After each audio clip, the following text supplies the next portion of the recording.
मैं आपको इस राष्ट्रीय पर्व की हार्दिक बधाई देता हूँ।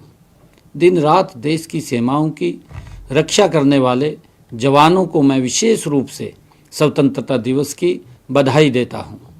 मैं आज़ादी के लिए मर मिटने वाले ज्ञात अज्ञात शहीदों को भावभीनी श्रद्धांजलि अर्पित करता हूँ।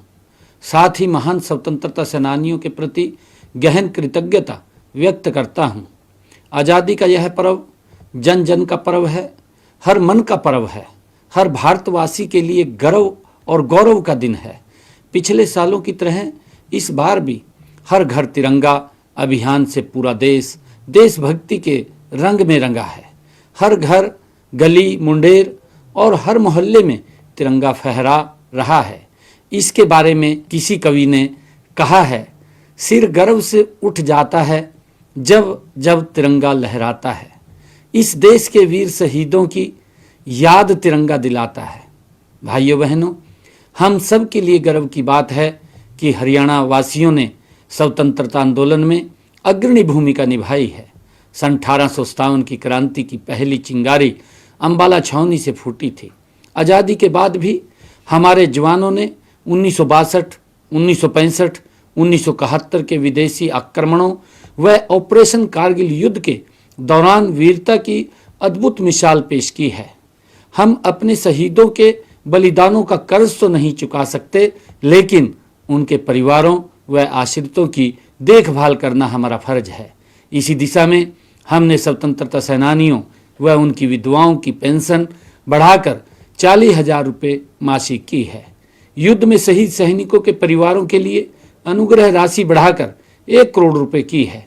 शहीदों के 410 आश्रितों को नौकरियां दी हैं। हमने अग्निवीरों को नौकरी में 10% आरक्षण देने का निर्णय भी लिया है। भाइयों बहनों, माननीय प्रधानमंत्री श्री नरेंद्र मोदी जी ने भारत को आज़ादी की 100वीं वर्षगांठ वर्ष 2047 तक विकसित राष्ट्र बनाने का लक्ष्य रखा है। इस लक्ष्य को हासिल करने में हरियाणा का भी अहम योगदान रहेगा। आज जब हम आज़ादी का पर्व मना रहे हैं तो मैं बताना चाहूँगा कि हमने पिछले 10.5 वर्षों में प्रदेश की जनता को भेदभाव करने वाली व्यवस्था से आज़ादी दिलाई है। भ्रष्टाचार पर कड़ी चोट करते हुए सभी सरकारी योजनाओं व सेवाओं का लाभ घर बैठे ही लोगों तक पहुंचाने के लिए ई गवर्नेंस का एक नया मॉडल अपनाया है। इसके लिए सरकारी योजनाओं एवं सेवाओं को परिवार पहचान पत्र से जोड़ा गया है। हमारी बिना खर्ची पर्ची के नौकरी देने, ऑनलाइन ट्रांसफर, पढ़ी लिखी पंचायतों और अंत्योदय अभियान की आज पूरे देश में चर्चा है। अपने तीसरे कार्यकाल में हम विकास और जन कल्याण के इस दौर को आगे बढ़ाते हुए नए निर्णय ले रहे हैं। भाइयों बहनों, हमने विधानसभा चुनावों के दौरान लिए गए 217 संकल्पों में से 41 को पिछले 10 माह में ही पूरा कर लिया है। इस साल कुल 90 संकल्प पूरे कर लिए जाएंगे। हमने तीसरे कार्यकाल में 30,000 युवाओं को बिना खर्ची पर्ची के नौकरियां दी हैं। इन्हें मिलाकर पिछले 10.5 साल में 1,80,000 नौकरियां दी जा चुकी हैं। हाल ही में कॉमन पात्रता परीक्षा का सफलतापूर्वक आयोजन किया गया है। हमने अंग्रेजों के जमाने से चले आ रहे अभियानों को जड़ से खत्म कर दिया है।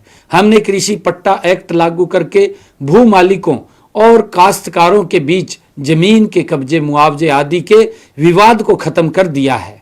हमने श्यामलात भूमि पर 20 वर्षों से काबिज पट्टेदारों को उस भूमि का मालिकाना हक भी दिया है। भाइयों बहनों, देश की आज़ादी से लेकर लंबे समय तक गरीब कल्याण की बातें तो की जाती रही, लेकिन लाभ उन तक पहुंच नहीं पाया। हमने गरीब के उत्थान के लिए कई योजनाएं चलाई हैं। अनुसूचित जातियों के आरक्षण को 2 वर्गों में बांटकर अब वंचित रह गए लोगों को उनका अधिकार दिया है। पिछड़ा वर्ग की क्रीमीलेयर आय सीमा को 6 लाख से बढ़ाकर 8 लाख रुपए किया है।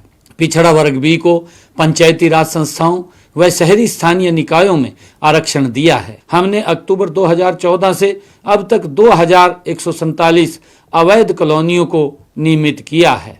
भाइयों बहनों, हरियाणा का पिछले 10 वर्षों का कार्यकाल सम्मान विकास के साथ साथ उन बदलावों का साक्षी रहा है जिनसे हर आदमी का जीवन सरल, सुगम और सुरक्षित हुआ है। अंत में मैं आपको एक बार फिर 79वें स्वतंत्रता दिवस की हार्दिक बधाई और शुभकामनाएं देता हूं। जय हिंद, जय हरियाणा, जय भारत।